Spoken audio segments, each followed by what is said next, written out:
గురుభ్యో నమః. మనం రామాయణం చదువుకుంటున్నాం కదా, అందులో కిష్కింధాకాండలో ఇప్పుడు ఉన్నాము.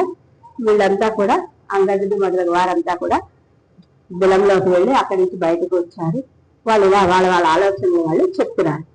ఏంటంటే, ఇంతలో అక్కడే ఉన్న హనుమంతుడు మాత్రం రామకార్యం ఎలా సాధించాలా, సీతమ్మను ఎలా చూసి రావాలా అని ఆలోచిస్తూ తన మాటల మంచితనంతో వారిని ఇలా ఎలా రామకార్యం వైపు తిప్పాలా అని ఆలోచిస్తూ ఉంటారు.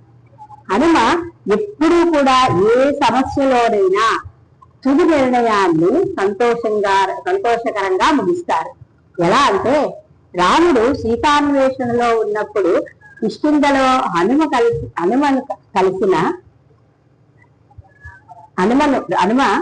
రామసుగ్రీవుల మైత్రి సీతాన్వేషణకు ఆరంభం అని వారిద్దరిని కలిపారు.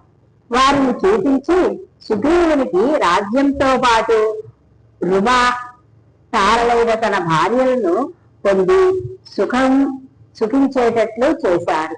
అలాగే రామకార్యం పరిచిన సుగ్రీవుడిని లక్ష్మణుడి కోపం నుంచి కాపాడడానికి అంగదుడిని సుగ్రీవుని వద్దకు పంపి సుగ్రీవుని బాధ్యతని గుర్తు చేశారు. అలాగే 100 యోజనాల సముద్రం దాటి సీతమ్మను కనిపెట్టి రావణాసురుని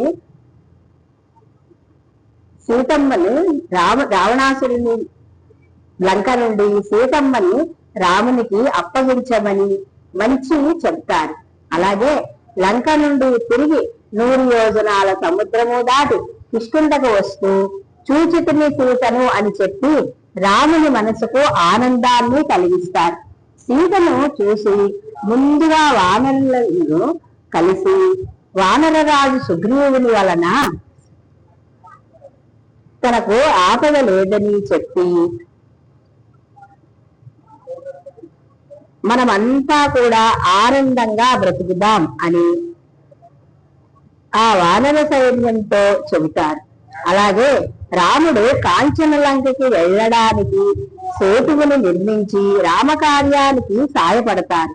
అలాగే రామరావణ యుద్ధంలో ఇంద్రజిత్తు యుద్ధానికి వచ్చి బ్రహ్మాస్త్రముతో లక్ష్మణుని నేల కూల్చినప్పుడు లక్ష్మణుడు మరణించాడని రాముడు బాధపడినప్పుడు సంజీవిని పర్వతాన్ని తెచ్చి వైద్యుని ద్వారా లక్ష్మణునికి బ్రతికించి రామునికి మరొక్కసారి ఆనందాన్ని తెచ్చిపెట్టాడు హనుమ.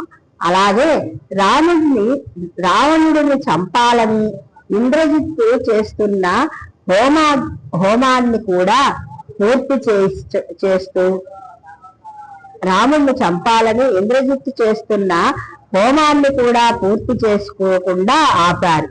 యుద్ధంలో రావణాసురుడు చనిపోయిన తరువాత సీతారాములు అయోధ్యకు వస్తారని భరతుడికి చెప్పి భరతుడి ప్రాయోపవేశం చేయకుండా కాపాడుతాడు. అలా హనుమ జ్ఞానబలునిలో విశారదుని ఓలు బుద్ధిమతావరిష్టం అనే విధంగా ఇప్పటి వరకు ఆఖరి నిర్ణయముగా అందరి ప్రాణాలు కాపాడిన వారు హనుమ. ఆయన మాటకి ఎంతో బలం ఉంది. మాట వలనే అందరి ప్రాణాలు కాపాడారు. అందుకే వాల్మీకి మహాముని అన్నారు, రామాయణం మాటతో మలుపు తిరుగుతుంది అని. రామాయణం మాటతో మలుపు తిరుగుతుంది అని వాల్మీకి మహర్షి అన్నారు. ముందు మందర మాటతో, తరువాత తాటకి మాటతో, అలాగే శూర్పణక మాటతో, రావణాసురుని మాటతో, అలా ఎందరో జటాయువు, శబరి, సంపాతి, ఆఖరణ హనుమంతుడు, అంగదుడు మిగిలిన వారంతా కూడా సుగ్రీవునికి భయపడి స్వయం ప్రభాబిలంలోకి వెళ్ళిపోతే సుగ్రీవుడు పంపిన యోధులు భయంతో మానసికంగా చనిపోతారు. సామదాన భేద దండోపాయములలో దేనితోనైనా కూడా వీరిని మార్చాలి అని, లేకపోతే ముందుకు వెళ్ళి సీతమ్మను అన్వేషించలేము అని ముందుకు వెళితే సీతమ్మ జాడ కనిపెట్టే మార్గం దొరకడం లేదు. వెనక్కు వెళితే సుగ్రీవుడు చంపేస్తాడు అని అనుకుంటూ రాజు నమ్మకం ఏం కావాలి అని అనుకుని హనుమ భేదోపాయాన్ని ఎంచుకొని వారితో వచ్చిన వానరులతో భేదాభిప్రాయం కలిగిస్తాడు. ఎలా అంటే హనుమ అంగదునితో ఇలా అంటారు: అంగదా, నువ్వు అనుకున్నది సరి అయిన పద్ధతి కాదు. నువ్వు వీళ్ళని నమ్ముతున్నావు. ఆఖరి వరకు వీళ్ళు నీ వెంట ఉండరు. వీరందరికీ కూడా భార్యా పిల్లలు ఉన్నారు. వీరు కొన్నాళ్ళు నీతో ఈ బిలంలో ఉంటారు. ఇంతలో వారికి భార్యా పిల్లలు గుర్తుకు రాగానే ఆ రాజు ఏం చేస్తాడులే, చేస్తే చెయ్యని అని వెనక్కి వెళ్ళిపోతారు. వానరులు చపల చిత్తులు కదా, రాజకార్యంలో వెళ్ళాం, ఆ కార్యం పూర్తవలేదు, రాజు చేతిలో చనిపోయాం అనే తృప్తి అయినా మనకు ఉంటుంది అని అనుకుంటారు. ఇటువంటి వారు మీ వెనక ఉండి ఏం చేస్తారు? తన వారు లేనప్పుడు తాను మాత్రమే బ్రతికి ఏం ప్రయోజనం అని హనుమ తన మాటలతో అందరి మనస్సులను నొప్పించకుండా వారు ఆలోచించేటట్టు చేస్తారు. మాటల సంపద చాలా గొప్పది. అందుకే మన పెద్దలు ఇలా అనేవారు: మాట మంచిదైతే ఊరు మంచిదవుతుంది. మంచి మాటల వలన దేవతలనే మెప్పించి అనేక వరాలను పొందవచ్చు. మంచి మాటలతో పెద్దల వద్ద గౌరవము పొందవచ్చు. మన మాట మంచిదైతే అందరూ హర్షిస్తారు.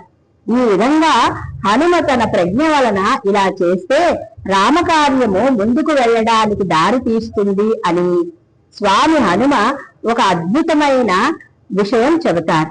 ఏంటంటే, బలవంతుడు బలహీనుడిని ఎదిరించి ఎక్కడైనా బ్రతకగలడు. బలహీనుడు బలవంతుడిని ఎదిరించి బ్రతకలేడు. సుగ్రీవుని ఎదిరించి రాజదండన నుంచి తప్పించుకునే ప్రయత్నమే చెయ్యలేము. అందుకు రాజకార్యం నిర్లక్ష్యం చేస్తే సుగ్రీవునికి కోపం వస్తుంది. రామకార్యం నిర్లక్ష్యం చేస్తే రామునికి కోపం వస్తుంది. అందుకు తక్షణం మనం లక్ష్మణుని కోపం కూడా ఎలాంటిది అంటే ముళ్ళకంపతో ఆకుల దొప్పని చీల్చడం. అలాగే లక్ష్మణుడు అక్కడి నుండే తన బాణంతో ఈ బిలాన్నే చీల్చేస్తాడు. ధర్మాధర్మములు లేని కాము చెట్టు కొమ్మ చివరి భాగం లాంటిది లక్ష్మణుడి కోపం. ఏది ఈశ్వర పాదార వింద సంహితమో అది సుఖం. ఏ మానవుడైనా బ్రహ్మచర్యంలో పొందిన జ్ఞానము చిట్ట చివరి దశలో పండించుకోవాలి. గృహస్థాశ్రమం తరువాత భార్యని పుత్రుల దగ్గర ఉంచి తాను తపస్సు చేసుకొని జ్ఞానమును పొంది తనలోనున్న 6 శత్రువులను జయించి అప్పుడు శరీరాన్ని వదిలేయాలి. అంగదా, నువ్వు ఈ బలహీనులను పట్టుకుని ఇక్కడ ఉండిపోదాం అని అంటున్నావే. ఇక్కడ హనుమ మాటలు వినడం వలన నిద్రిస్తున్న బుద్ధి మేల్కొంటుంది. హనుమ వంటి మహానుభావులు మాట్లాడిన మాటలు మనం వినాలి. అందుకే పెద్దలు శ్రీరామాయణం చదవాలి అని అంటారు. మహాపురుషుడు మాట్లాడిన మాటలు ఎన్నెన్నో, అవి మనం చదువుకొని వాటిని పిల్లలకు చెప్పాలి. శ్రీరామాయణం ఎంత గొప్పది, దానిని మనం జాగ్రత్తగా చదివి అనుభవించి తరువాత తరాలను ఉద్ధరించాలి. రామాయణం చెప్పుకుంటూ భోజనం చేస్తే అది ఉపనిషత్ పారాయణ చేస్తున్నంత గొప్పది. అలాగే మళ్ళా హనుమ అంగదులతో ఇలా అంటున్నాడు: వీళ్లకు ఇక్కడ ఏం పనులు ఉండవు, చక్కగా తిని పడుకుంటారు. వీళ్ళంతా కలిసి నిన్ను ఒక్కడనే చేసి తప్పంతా నీ మీద నెట్టేస్తారు.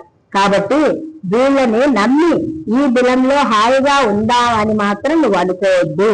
కొన్నాళ్లకు వీళ్ళు నిన్ను వ్యతిరేకిస్తారు. కిష్కింధకి వెళ్ళి వారి ఇళ్లకు చేరి ప్రభువు అయిన సుగ్రీవుని కాళ్ళపై పడి సుగ్రీవుని వలన క్షమాభిక్ష పొందుతారు. అప్పుడు నువ్వు ఒంటరివాడివైపోతావు. భయం నిన్ను కృంగదీస్తుంది. అందుకు నా మాట విను. అప్పుడు మనం వెనక్కి వెళ్ళి జరిగినదంతా చెప్పి సుగ్రీవుని శరణు వేడుదాం. అప్పుడు సుగ్రీవుడు మనని ఏమీ చేయడు. యుక్తాయుక్త విచక్షణ చేసేవాడే ప్రభువు. కారణం తెలుసుకొని విశాలమైన హృదయంతో క్షమిస్తాడు. ప్రభువు మీద నమ్మకము భక్తి ఉన్నవాడు, ధర్మము తెలిసినవాడు నీ పినతండ్రి. నిన్నెందుకు చంపుతాడు? ఇంకో విషయం, ఆయనకి సంతానం లేదు. అదే కాక నీ తల్లి అతని భార్య. నీ తల్లి అయిన తారకి ప్రీతి చేయడం కోసమైనా నీకు యువరాజ్య పట్టాభిషేకం చేస్తాడు.